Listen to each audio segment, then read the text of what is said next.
próximo domingo, o povo brasileiro vai tomar uma decisão histórica.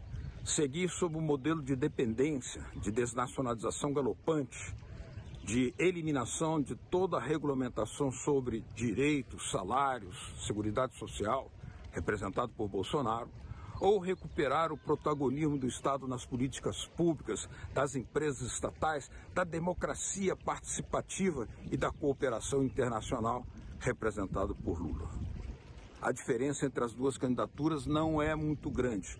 Lula lidera com cerca de 6 milhões de votos, mas Bolsonaro demonstrou força. O mais preocupante é o funcionamento a todo vapor daquilo que Lula chama uma máquina de mentiras, na qual ninguém sabe de onde vem o dinheiro e ninguém sabe onde estão os robôs. E isso é muito grave quando cerca de 36 milhões de pessoas não foram votar no primeiro turno. Latitude Brasil está começando. Alô, amigos e amigas do programa Latitude Brasil por Telesur. É uma grande satisfação, uma grande responsabilidade, uma missão com muita honra fazer esse encontro semanal com vocês, buscando explicar todos os enigmas que há nesse gigante do Sul, o Brasil, em véspera de tomar uma grande decisão no dia 30, se aproxima um momento muito decisivo para o povo brasileiro. Escolher que projeto quer de futuro, se quer construir uma nação soberana, emancipada, independente, ou se quer continuar nessa linha em que está vivendo atualmente, de desnacionalização, redução de direitos, uma situação muito complexa que estamos vivendo hoje no Brasil.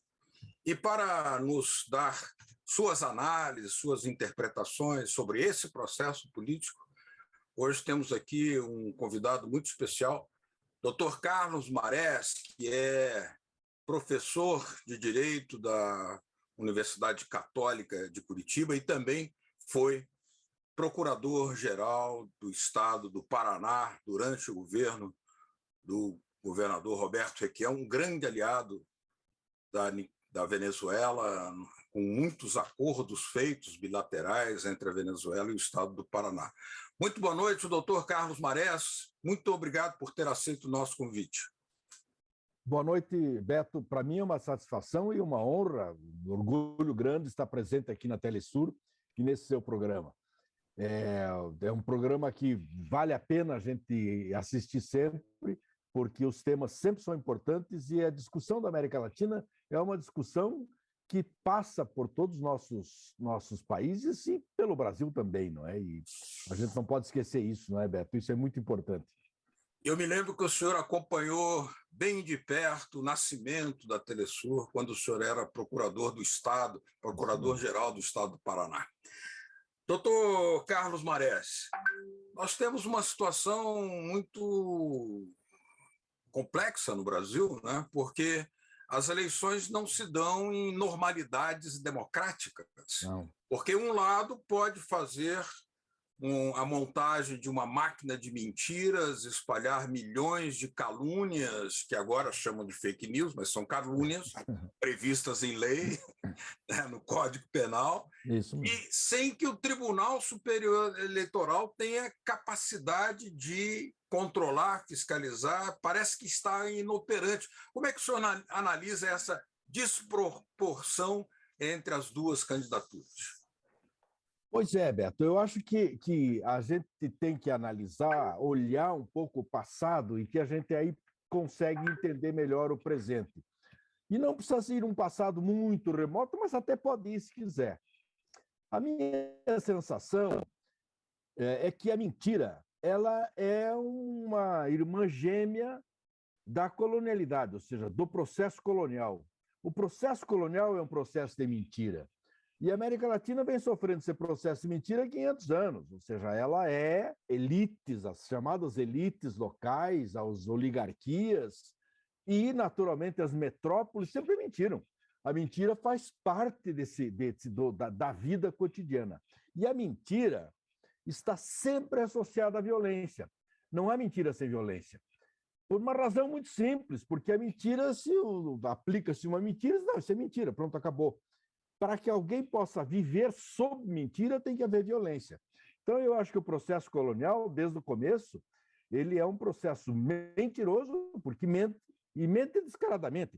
Nós vamos trazer a liberdade, e traz a escravidão. Nós vamos trazer a produção, a riqueza, e traz a fome. Então, é uma mentira atrás da outra. Você podia só aqui juntar quantas mentiras quisesse. Mas para que isso acontecesse, tinha que haver violência. E a violência, o processo colonial é um processo violento. Pois bem, nós sabemos, não é, na América Latina, que a mentira é mais recentemente, mais propriamente entre as nossas vidas, né? O que são os golpes de Estado?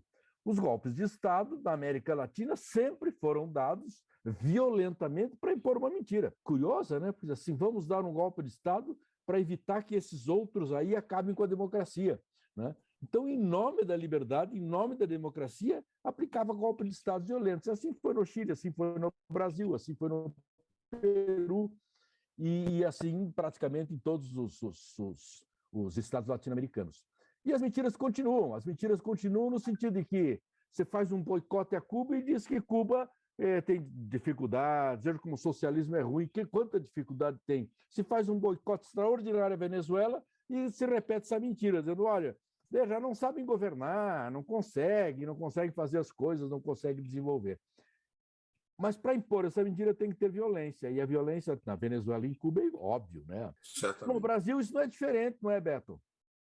Só que agora está se dando num processo eleitoral, é dia 30. Pois é. Um lado tem uma máquina, como disse o candidato Luiz Inácio Lula da Silva, é uma máquina gigantesca de mentira, ninguém sabe de onde vem o dinheiro, ninguém sabe onde estão os robôs. E o Tribunal Superior Eleitoral, que deveria ser o árbitro, parece inoperante. É inoperante mesmo? Eu acho que, de certa forma, é inoperante, porque os tribunais eles são inoperantes contra essa força de mentira e essa força da violência. Os tribunais sempre foram inoperantes. Se os tribunais fossem operantes, nós não teríamos golpe de Estado, porque as ilegalidades seriam corrigidas pelos tribunais, e não são, e nem podem ser. Ao contrário, os tribunais, nos golpes de Estado, por exemplo, têm participado diretamente. Mas a mentira é tão curiosa e tão forte que, em geral, o mentiroso atribui ao outro a sua própria mentira, não é? Então, o que a gente vê aqui na campanha eleitoral, por exemplo, uma das mentiras é dizer que o tribunal protege o Lula, não é? Então, assim, não, o Alexandre de Moraes protege o Lula. Mas como, né? Tudo é contra. E eu acho que ainda esta semana que temos pela frente, ainda vai ter mais forças de mentira, e até não só mentiras. O maior temor é atos concretos, né, de violência, porque para suportar mentira precisa violência. Então, atos concretos de violência. O fato é que o sistema atual não admite perder essas eleições, não é? Porque a derrota nessas eleições, embora não seja para alterar o sistema, isso que é né? Nós sabemos que as forças que estão contrárias ao governo atual não são forças transformadoras, não é um processo que vá melhorar, mudar significativamente o rumo do capitalismo no Brasil, nem muito menos. Não vai roçar, não vai fazer cócegas no capitalismo. Mas não se permite, não quer se permitir nem sequer esse pequeno avanço. Ou seja, por que provoca tanto medo, então, doutor Marés? Porque parece que há um curso de entregar a Petrobras, continuar a privatização, a redução do Estado, a eliminação de direitos, a previdência pública. E, no entanto, isso tudo é embasado em uma embalagem mentirosa que adultera a vontade do eleitorado. Quer dizer, é uma intervenção que pode ser uma intervenção externa, inclusive. É gravíssimo. Pois é gravíssimo. Mas o que eu acho, Beto, é que o que está em jogo não é nenhum avanço, assim, digamos, para os lados do socialismo, alguma coisa pelo estilo. O que está em jogo, na verdade, que eu acho que isso não é nacional, não é só aqui no Brasil, é um jogo internacional, as forças mais retrógradas da sociedade, ou seja, o capitalismo mais voraz, o capitalismo que acumula riqueza desesperadamente e de qualquer forma, que é um capitalismo destruidor, destruidor da natureza, destruidor das gentes, né? Essa violência bruta, né? Está em questão hoje, porque todas as forças questionam essa brutalidade. E eu quero explicitar essas forças. Todas as forças não integradas, os povos, os indígenas, os africanos, os asiáticos, todos estão contra esse movimento, tentando retomar alguma humanidade nisso. Mas isso seria pouco. Vamos ver o movimento das mulheres. As mulheres têm avançado extraordinariamente. Isso também é um perigo para as forças mais retrógradas. As mulheres avançarem é romper uma tradição de exclusão das mulheres, etc., que vem avançando há muito tempo já.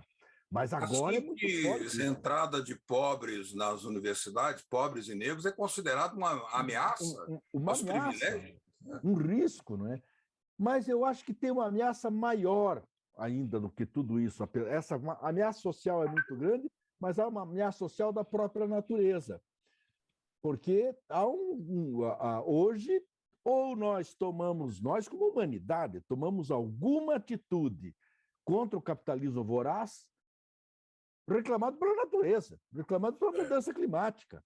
E eu acho que esse é o desespero, porque isso colocaria o capitalismo em xeque e colocaria essas forças mais retrógradas em completo xeque.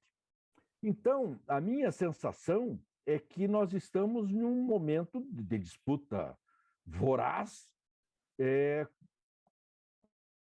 com esses setores mais retrógrados do capitalismo, sabendo que não tem como se manter vivos, né? Dentro dessa perspectiva política da manutenção dessa voracidade capitalista. Eu acho que os Estados Unidos também começa a ter crises permanentes, não é? Já tem, e vão entrar em crise. Então, eu acho que o bolsonarismo hoje, que não é um bolsonarismo, eu acho que ele representa a direita, essa direita voraz, não é? Com um detalhe, a minha sensação é que o Bolsonaro, a figura do Bolsonaro é ruim para esse capitalismo voraz, porque eles prefeririam ter alguma pessoa um pouco mais dúctil, né? Uma pessoa que fosse mais gentil, pelo menos, né? Vamos falar disso aprofundando no nosso segundo bloco. Faremos agora uma pequena pausa aqui no Latitude Brasil, conversando com o ex-procurador do Estado do Paraná e atual professor de Direito da Universidade Católica do Paraná. Já voltamos.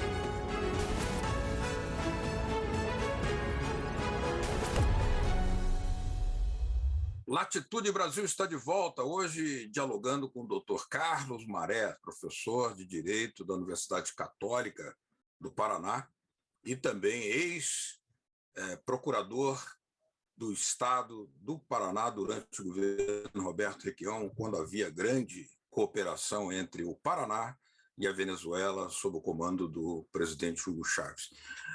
Doutor Marés, há uma coisa que está intrigando muito as pessoas, porque o presidente Bolsonaro, que é candidato à reeleição, mandou que o Ministério da Defesa fizesse uma auditoria própria, particular, às urnas, e não divulga os resultados daquilo que ele chama uma auditoria, sabe-se lá se é uma auditoria, e mesmo com o Tribunal Superior Eleitoral pedindo a divulgação das informações, até agora isso não foi feito. Não é uma anomalia completa do Estado de Direito isso? Eu acho que você foi gentil de dizer uma anomalia, são várias anomalias, não é? Mas eu acho que tem uma coisa que causa graça no meio disso tudo, né? O Exército Brasileiro talvez seja, dentro dos setores do Brasil, o que menos tem para oferecer em termos de eleições, não é? Porque teve uma ditadura militar por 20 e poucos anos e o processo eleitoral dessa ditadura era tudo menos um processo limpo, democrático, não é? Então, a experiência eleitoral do Exército Brasileiro é uma experiência terrível, danosa, não é? A gente se lembra da época da ditadura em que inclusive, não tinha eleição para uma parte, como o Senado era perigoso ter maioria no Senado, não tinha um terço do Senado, não era eleito. Né? Era biônico. Criaram o que nós chamávamos de biônico, né? E quando algum deputado era muito perigoso, caçava simplesmente, diminuía os partidos, reduzia o partido, controlava os partidos, além de ser eleições permanentemente fraudulentas. Então, as eleições no Brasil têm uma tradição de fraude muito grande, antes desse projeto, que foi o projeto de instalação das urnas eletrônicas, etc. Agora, imaginemos, doutor Marés, que haja uma divulgação desses supostos resultados dessa auditoria do Ministério da Defesa às vésperas da votação, porque o Bolsonaro mandou segurar a divulgação, não se sabe o que contém aquele documento, e isso pode causar algum impacto, algum sensacionalismo que altera por completo. Numa sociedade mediatizada como nós vivemos, isso pode ser alvo também de grandes mentiras. Não é perigoso isso? É muito perigoso. E não dá para confiar no Exército, esse que é o problema. Né? Nós não temos como confiar no Exército, ou pelo menos naquelas pessoas que estavam lá todas. Mas há um detalhe, Beto, que eu acho que é muito curioso nisso. Eu acho que a não divulgação é uma forma também de não ratificação. Porque se o Exército diz que estava tudo em ordem, não tem muito o que dizer, e não vai ter, o que eles podem dizer? Não é? Como eles não têm muito o que dizer, isso é ruim para o Bolsonaro, que vem alegando permanentemente fraude nas eleições. E o detalhe, se o primeiro turno o Exército confirma que foi tudo certo, não teve nenhum problema, o segundo turno também não terá, porque é o mesmo processo, o mesmo procedimento. E, em um caso muito possível de derrota do Bolsonaro, ele não poderá alegar, já que o Exército ratificou as eleições, que houve fraude ou que houve qualquer tipo de problema. Então, eu atribuo também essa não divulgação ao fato de que não há o que nenhuma... O que o Exército talvez vai fazer? Uma nova verificação no segundo turno, vai esquecer o primeiro turno e pode até dizer que tem problemas no segundo turno para poder tentar um golpe de Estado. Eu acho que esse é o risco que nós corremos. Como é que o senhor avalia essa aberração constitucional de se mudar a Constituição por um prazo de 4 meses para o pagamento de vários benefícios, antecipação de 13º, por exemplo, pagamento de auxílio taxista, auxílio caminhoneiro, tudo para as eleições? Ou seja, isso não é uma absoluta fraude do Estado de Direito e tem sido tolerada também pelo Tribunal Superior Eleitoral? Claro que é. Obviamente, é uma coisa impensável você mudar a eleição para o período eleitoral. Justamente mudar na parte que a Constituição se referia ao processo eleitoral. Claro. Né? Então, você muda para este governo aquelas regras que valeu sempre não valem mais. É um absurdo total, é uma inconstitucionalidade absoluta. A minha sensação, e aí vem uma parte já que nós conversamos um pouco na primeira parte aqui do Latitude Brasil, que é o seguinte: a mentira se estabeleceu com uma violência muito grande. Se nós, em 2003, dizíamos que a esperança venceu o medo, nessas eleições é o medo que está vencendo. Não há campanha de rua, temos dificuldade, a gente não pode pôr um adesivo no carro porque quebra o vidro do carro. Então, a violência estabelecida é muito grande. E a minha sensação é que os tribunais sempre foram